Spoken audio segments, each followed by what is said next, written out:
ठंड में 5 जुगाड़ू बहू का सस्ता ढाबा। हाँ जी, आपकी एक बिरयानी और आपकी पूरियां बस अभी 2 मिनट में आई। माही, शिवानी, बिरयानी और पूरियों का ऑर्डर है। अच्छा ठीक है। माही और शिवानी ने बिरयानी और पूरियां गरम की और उन्हें केले के पत्तों पर निकालकर अपने कस्टमर्स तक पहुंचाया। सब कुछ अच्छे से चल रहा था कि तभी खाना खाते हुए कस्टमर्स के पास पेड़ों पर से उतरकर बंदर आ गई और उनकी प्लेट से खाना खाने लगे। बंदर! अरे नहीं, ये कहाँ से आ गई? सुनिए, शांत हो जाइए, मैं इन बंदरों का कुछ करती हूँ। सोफिया ने सभी को काफी रोकना चाहा, लेकिन कोई भी वहां नहीं रुका और साथ ही उन 5 बहुओं के ढाबे पर बंदर ही बंदर इकट्ठा हो गए। कोई बंदर किसी इंसान के साथ बैठकर खाना खा रहा था तो कोई उनकी प्लेट ही लेकर भाग गया था। ये किस तरह की जगह है, भागो! एक एक करके इसी तरह बंदरों की शरारत से परेशान होकर सभी ग्राहक वहां से भाग गए। या अल्लाह, अब हम क्या करेंगे? यहाँ तो बंदरों ने अपनी महफिल जमा ली है, जैसे कि ये ढाबा हमने इनके लिए खोला हो। मैंने सुना है बंदर का गुस्सा बहुत खतरनाक होता है। भाभी मेरी माने तो अभी हम सभी को यहाँ से भाग जाना चाहिए, इससे पहले कि ये बंदर हमारा कुछ बिगाड़े। 5 बहुएं भी अपना ढाबा छोड़कर थोड़ी दूर आ गई और वहां से बंदरों के जाने का इंतजार करने लगी। शिवानी, माही, बित्तो, कृति और सोफिया 5 एक ही परिवार की बहुएं थीं। हालांकि उनका मजहब अलग अलग था, लेकिन उनके दिल बिल्कुल एक जैसे थे। 5 गरीब बहुएं सर्दी में अपने गुजारे के लिए जुगाड़ से ढाबा चला रही थी, लेकिन वहां पर भी उन्हें दिक्कतों का सामना करना ही पड़ जाता था। आज भी उनके ढाबे पर बंदर आए और काफी देर तक राह देखने के बाद वो बंदर वहां से गए। बंदरों के जाने के बाद 5 बहुएं अपने ढाबे पर पहुंची। बंदरों ने सारे ढाबे की हालत खराब कर दी थी। उनकी हर एक चीज गंदी हो चुकी थी। अरे नहीं, ये क्या कर गए शरारती बंदर? बंदरों की तो फितरत ही है ये, हर चीज में अड़ना और बिगाड़ना आता है सर बंदरों को।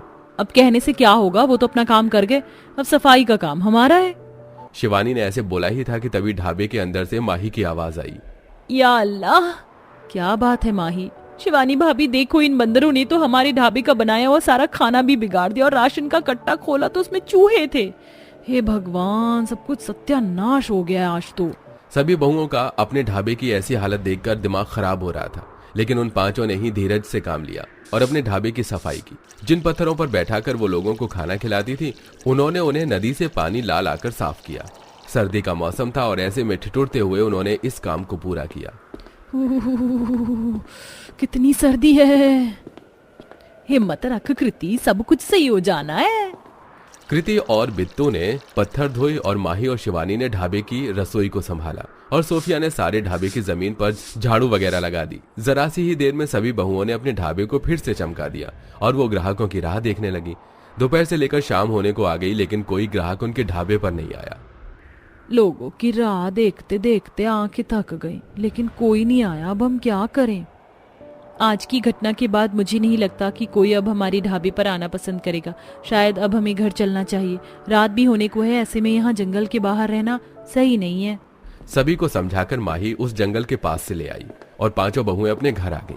देखते ही देखते सुबह हो गई और 5 बहुएं फिर से अपने खेत से सब्जी लेकर ढाबे में पहुंची। आज का भी सारा दिन ऐसे ही ग्राहकों की राह में निकल गया, लेकिन कोई भूले भटके भी उनके ढाबे पर नहीं आया। ऊपर से जंगली चूहों ने आटे वगैरह का कट्टा काट दिया, जिससे बहुओं की हिम्मत टूटने लगी। ये क्या हो गया? ये सब अच्छा खासा हमारा काम चल रहा था, लेकिन इन जंगली जानवरों ने सब कुछ खराब कर डाला।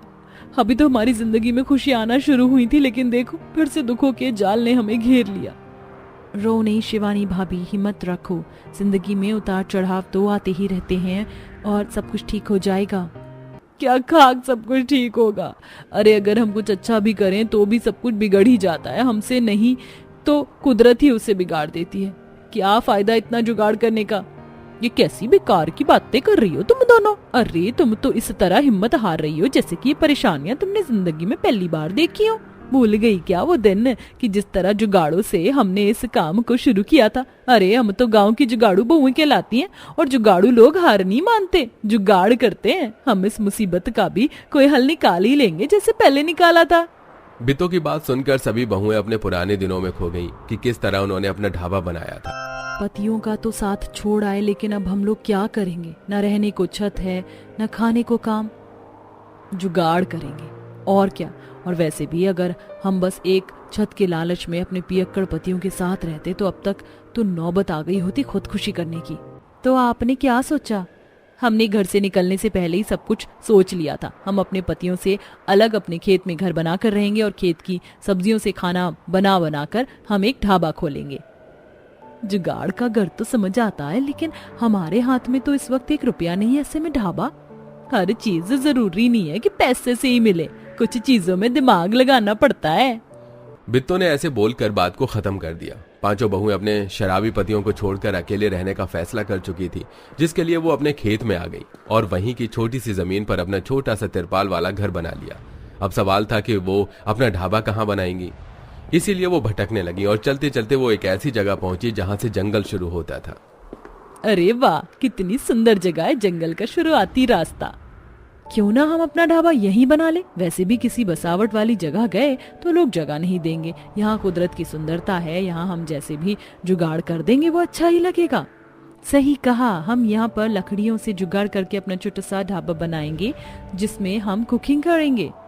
हाँ, और ये इतनी सुंदर जगह है तो हम कुदरत के करीब लोगों को खाना खिलाएंगे। आसपास इतने पत्थर हैं, चलो जुगाड़ से इन्हीं से कुर्सी टेबल बना देते हैं।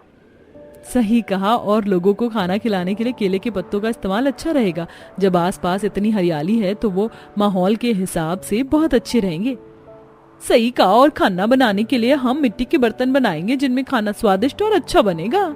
पांचों ही बहुएं जुगाड़ू थी। हर एक चीज को सोच सोच कर और जुगाड़ लगाकर उन्होंने काम किया। सबसे पहले उन्होंने लकड़ियों और बांस की मदद से रसोई बनाई जिसमें वो खाना बनाती। जिसके बाद माही, कृति, शिवानी, सोफिया और बिट्टो पांचों ने मिलकर पत्थरों को सरकाना शुरू किया।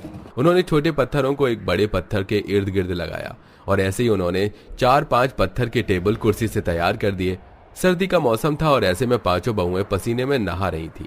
सर्दी का मौसम है और जरा पसीना देखो, यही तो है मेहनत, पसीने छुड़ा देती है। चलो भाई रुको मत, अभी तो बहुत काम करना है। टेबल कुर्सी वगैरह सेट करने के बाद उन्होंने मिट्टी से बर्तन बनाए और केले के पत्ते भी इकट्ठे किए जिनको उन्होंने नदी पर धोकर साफ किया। और लोगों को पानी और चाय वगैरह देने के लिए उन्होंने नारियल के खोखले का इस्तेमाल किया। अरे वाह, सोचा नहीं था कि दिमाग चलाकर जुगाड़ू से किया गया काम भी इतना अच्छा लग सकता है। अब बस कल से हम इस ढाबे को शुरू कर देंगे। बहुओं ने जैसा बोला था वैसा ही किया।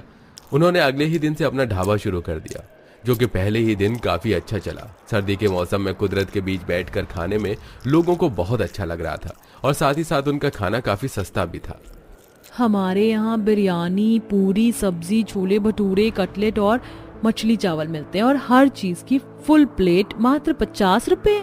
क्या बात है, सुनिए मेरे लिए इस सर्दी में गर्मा गर्म मछली चावल ले आइए। ऐसे ही लोग उनका सस्ते खाने का बोर्ड पढ़ पढ़कर वहां आने लगे और उनका ढाबा चलने लगा। लेकिन पांचों बहुओं की यह खुशी ज्यादा दिन नहीं टिक पाई, क्योंकि कुछ ही दिनों बाद उन्हें जंगल के जंगली जानवरों ने परेशान करना शुरू कर दिया।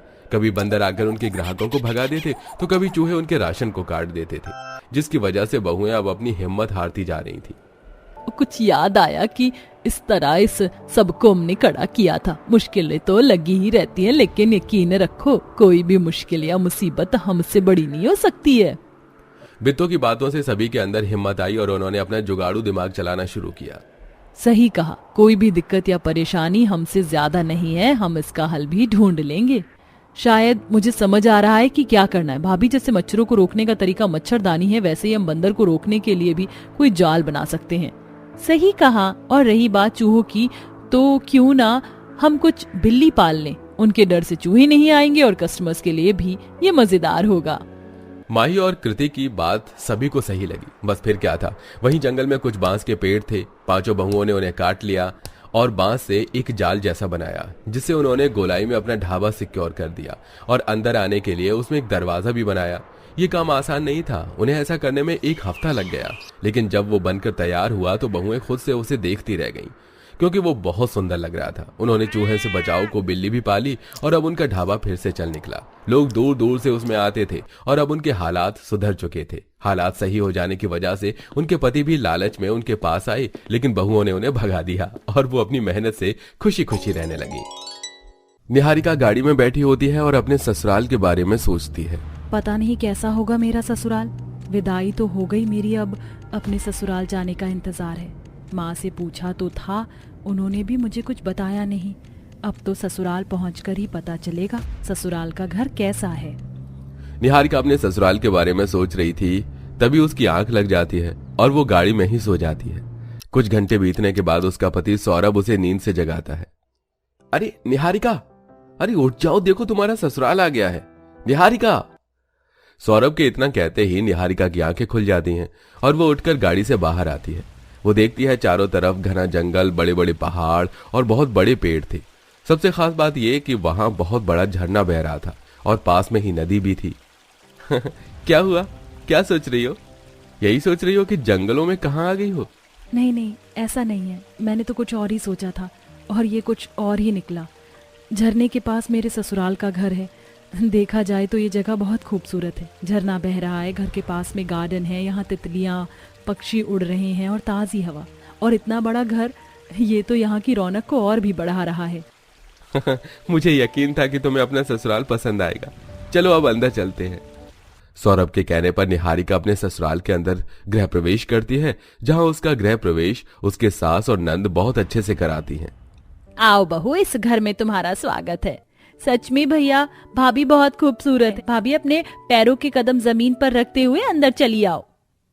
सब लोग बहुत खुश होते हैं और सबसे ज्यादा खुश निहारिका होती है। वो घर के अंदर आते ही चारों तरफ नजर घुमाकर देखती है। मैंने तो कभी सपना भी नहीं देखा था इतने अमीर ससुराल में रहने का। ये तो मेरी कल्पना से भी बहुत खूबसूरत है। मेरे मायके से मेरे ससुराल की कहीं से भी तुलना नहीं की जा सकती। ये क्या भाभी, आप तो घर देखकर कहीं खो गई हो लगता है। चलो आओ, मैं आपको आपका कमरा दिखा देती हूँ। टीना इतना कहकर अपनी भाभी को अपने भैया के कमरे में लेकर आती है, जहाँ कमरे में एक बहुत बड़ी खिड़की होती है। आप आराम करो, मैं अभी आती हूँ। टीना इतना कहकर चली जाती है और निहारिका खिड़की के पास आकर खड़ी होती है, जहां से झरना बह रहा होता है और उसकी हल्की हल्की बूंदों की फुहार खिड़की से निहारिका के चेहरे पर आती है। कितना अच्छा है यहाँ सब कुछ, ऐसा लग रहा है जैसे मैं किसी जन्नत में आ गई हूँ। कुछ ही देर में टीना अपनी भाभी के लिए कॉफी लेकर आती है। ये लो भाभी, कॉफी पी लो। इतना लंबा सफर करके आई हो तो थोड़ी थकान उतर जाएगी। टीना इतना कहकर वहां से चली जाती है। निहारिका खिड़की के पास खड़ी होकर कॉफी पीती है और उसे बहुत अच्छा लगता है। गांव में तो मेरा मिट्टी का और घास का घर था। पहली बार इतने बड़े घर में आकर बहुत अच्छा लग रहा है। मेरी गरीबी अब हमेशा के लिए खत्म हो गई। झरने के पास मेरा अमीर ससुराल बेहद खूबसूरत है। इस तरह अभी तो हर चीज निहारिका को बहुत खूबसूरत, बेहतरीन लग रही थी, लेकिन अब शुरुआत होती है झरने के ससुराल में होने वाली परेशानियों की। एक रात निहारिका आराम से सो रही होती है। अचानक लाइट चली जाती है। जैसे ही उसकी आंखें खुलती हैं तो चारों तरफ अंधेरा होता है। सौरभ, सौरभ उठो, देखो चारों तरफ अंधेरा हो रहा है। लाइट चली गई है क्या? लाइट चली गई? क्या लगता है इन्वर्टर बंद हो गया है। मैं जाकर देखता हूँ। सौरभ घर के नीचे आता है और देखता है कि इन्वर्टर की बिजली जा चुकी है। ओहो, माँ को कहा था कि एक इन्वर्टर एक्स्ट्रा में मंगवा लेना, लेकिन माँ भी ना किसी की नहीं सुनती।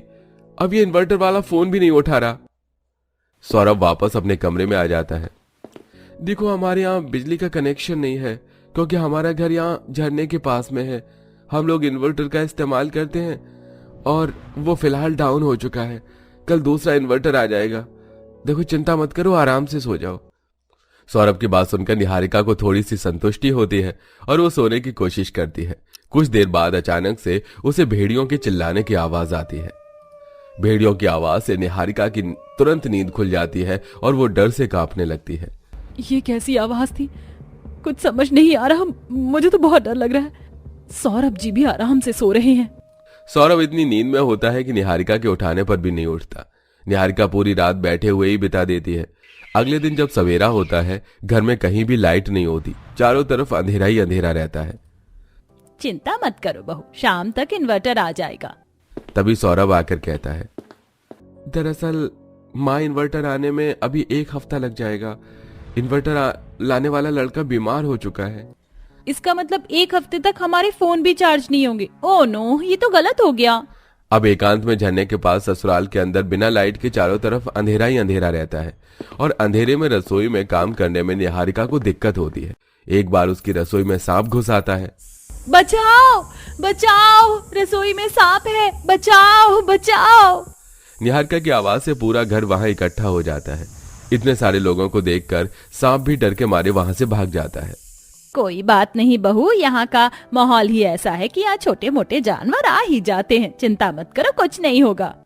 निहारिका का डर उसके चेहरे पर साफ दिख रहा था, लेकिन वो कुछ कह नहीं पाई। शाम के वक्त वो घर से बाहर नदी से पानी भरने जाती है, तभी उसके सामने एक भेड़िया आ जाता है। वो उसे देखकर अचानक से सन्न रह जाती है। तभी पीछे से सौरभ एक बड़ा सा डंडा लाता है और उसे वहां से भगा देता है। निहारिका, तुम ठीक तो हो ना? नहीं, मैं ठीक नहीं हूँ। हम यहाँ कैसे रह सकते हैं? यहाँ बिजली नहीं है, जब देखो जानवर आ जाते हैं। यहाँ का माहौल मुझे रहने के लायक नहीं लग रहा। तुम्हारे लिए यह माहौल अभी नया है, इसलिए ऐसा बोल रही हो। धीरे धीरे तुम्हें आदत पड़ जाएगी। इस तरह एक हफ्ता होने वाला होता है और इसी बीच अचानक से बहुत जोरों से आंधी तूफान चलने लगता है।